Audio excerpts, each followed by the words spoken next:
একটা কথা বলছি, কেউ খারাপ পাবেন না, ঠিক আছে?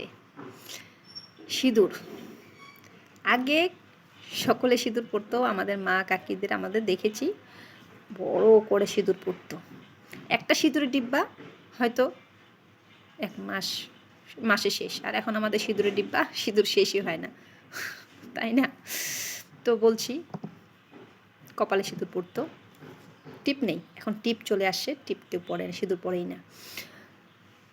তারপর সিঁদুর এখন সিঁথিতেও পরা বন্ধ করেছে, কেউ সাইডে পরে চুল দিয়ে ঢেকে রাখে সিঁদুর, তো পরে না। কিন্তু এখন দেখছি কিছু কিছু মানুষের ফ্যাশনটা এতটা বেড়েছে, কপালে নিয়ে সিঁদুর, সিঁথিতে নিয়ে সিঁদুর, না সাইডে আছে না কোথাও আছে, শুধু আছে গলায়, দেখানোর জন্য গলায় পরে থাকে। কেন এত স্টাইল কিসের? সিঁদুর পরা। সিঁদুর পরতে যদি ভালোবাসেন না, তবে সিঁদুর গলার মধ্যে কি পরার দরকার আছে? কি দরকার আছে আপনার দেখানোর জন্য যে সিঁদুর পরে আমি বিবাহিতা? দেখানোর দরকার নেই।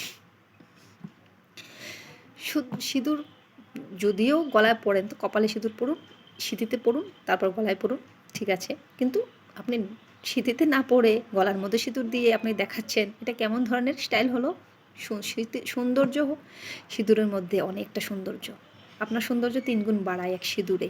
তাই সিঁদুরকে কখনো অবহেলা করতে নেই, কখনো না।